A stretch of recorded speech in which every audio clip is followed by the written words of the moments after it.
গণতন্ত্রের সৌন্দর্যকে বহাল রেখে জাতীয় ঐক্য প্রতিষ্ঠিত করা সম্ভব। আমি বিএনপির পক্ষ থেকে এবং আমার নিজের পক্ষ থেকে বলতে চাই, গণ অধিকার পরিষদের যে স্লোগান, যে লোগো, গণ অধিকার, জনগণের অধিকার আমাদের অঙ্গীকার, চমৎকার একটা স্লোগান। এটা সময় উপযোগী, যুগোপযোগী।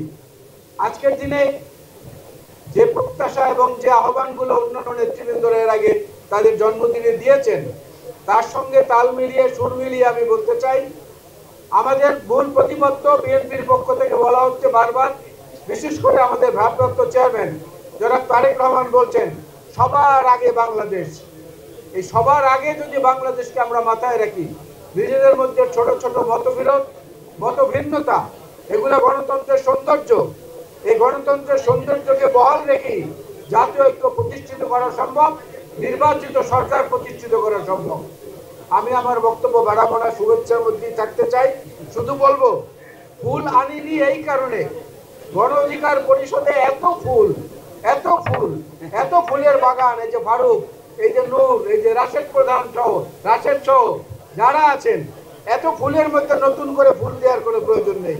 এই কারণে আমরা কোনো ফুল দিলাম না। ধন্যবাদ। আসসালামু আলাইকুম।